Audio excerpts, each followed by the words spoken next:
Hello, and welcome to another installment of There You Go with Brian. Today we're going to Rosehill Cemetery.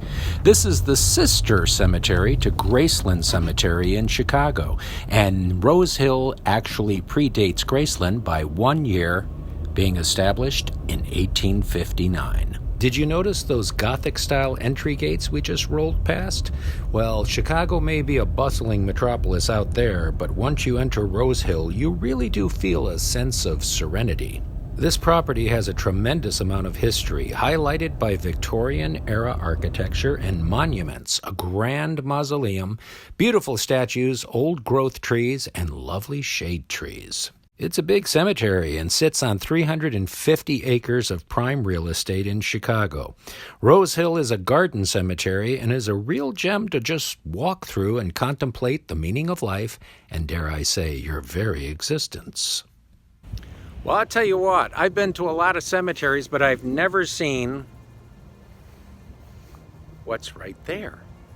What in the world is that? Let's check it out. So it's January here in Chicago at Rosehill Cemetery, and I was just stopping by to do a vlog, and I've never seen this before. What in the world? Oh my. Yes, indeed. Well, it's cold out here, but it is quite toasty in there. I don't know if you can see the flames. They're in there.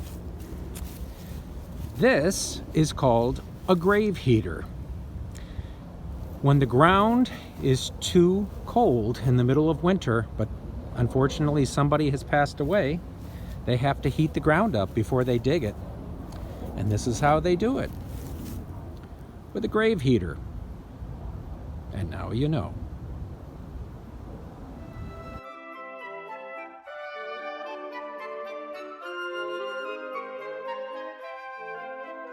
This cemetery is very deer friendly. Hello, deer. Sorry, I had to do that. They're goose friendly too.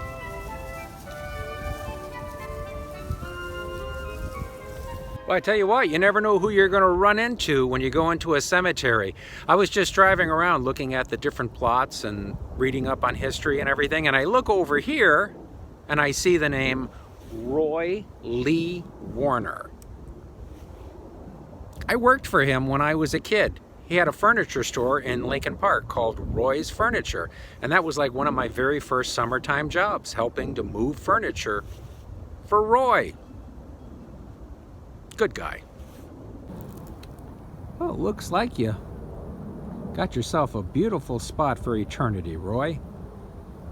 Thanks for the part-time summertime job. This is a very unique grave marker. It belongs to George S. Bangs, and he was the U.S. Mail Railway Superintendent during the presidency of Ulysses S. Grant. Under George's direction, mail delivery was shortened from several weeks to several days. Upon his death, former rail clerks paid for his memorial. The tombstone is shaped like a dead tree, complete with birds and other animals carved onto it. At the base of the tree, a railway mail car appears to be entering a tunnel. Bangs was only 51 when he died, and the tree trunk was a Victorian graveyard symbol of a life cut short. On his epitaph, it says, "His crowning effort, the fast mail." Rosehill has more Union soldiers buried here than anywhere else in America. And these are just the frontline troops. There's more back there. And they have 6 Union generals buried here. Sorry if the camera shakes a little bit. It is pretty cold out here. Well, that's going to do it for me here at Rosehill Cemetery in Chicago, one of the oldest cemeteries in the state. And yes, I'll tell you about the woman in the case. This monument marks the final resting place of Frances Manette Pierce. She was born in 1835 and passed away in 1854. She was only 19 years old. It's also the final resting place of her daughter, Frances Pierce Stone, who was born in 1853 and passed away in 1854. Frances, the mother, was born June 29, 1835 in Middlesex, New York. The 1850 U.S. federal census shows Frances living in Phelps, New York with her parents. Horatio Odell Stone was born January 2nd, 1811 in Victor, New York. Like the Pierces, the Stones also relocated to Chicago, where Horatio pursued a career as a grocer, dry goods seller, and land agent. Horatio Stone married 17-year-old Frances on September 21st, 1852 in Clifton Springs, New York. Frances became pregnant in late 1852, and in July 1853 gave birth to a daughter, who they named Frances Pierce Stone, after her mother. Tragically, Frances died on March 12, 1854 in Chicago.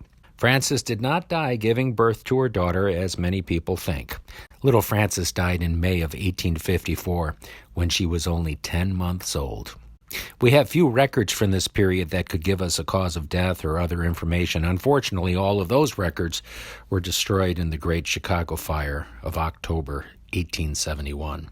In his grief, Frances's husband, Horatio, decided on a more elaborate memorial for his teenage wife and infant daughter.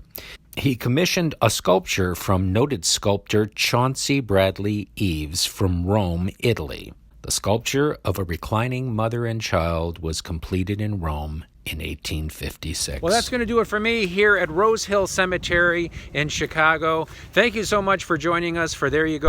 Now, I don't normally interrupt myself, especially when I'm talking about you making a donation to the Venmo or Patreon link below. But in this particular case, I will make an exception. And it all has to do with that tombstone right behind me and this guy right here. Now, strange things can happen to you when you go to cemeteries. Case in point, I didn't plan on going to Rosehill Cemetery until I stumbled upon it this very day. But the day before, I was going through some old boxes, and I came upon a photo of my much-loved and very much missed Uncle Brooks. Now, everyone loved Uncle Brooks. He was just one of those guys who was a charmer. He was funny. He was a flirt with the ladies, and he could tell you a joke, and he could fix your car if he found you broke down on the side of the road, and he probably wouldn't even charge you. He owned this Texaco station in a little town called Hartsville in the Palm Meadows state of South Carolina. Now, even though Uncle Brooks was beloved, I hadn't really thought about him too much in the last few years. You see, he passed away back in 1995. And I didn't even have a photo of him until the day before going to Rosehill. It was nice to remember Uncle Brooks, and just the thought of him put a smile on my face.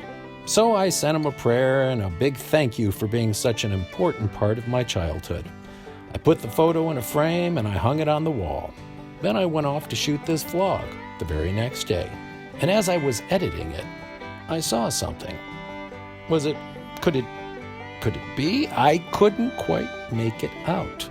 I actually got in the car and I drove back to the cemetery to get a better look. And there it was. And I hadn't seen it the first time, but now it was perfectly clear. Yep, there it was. Brooks.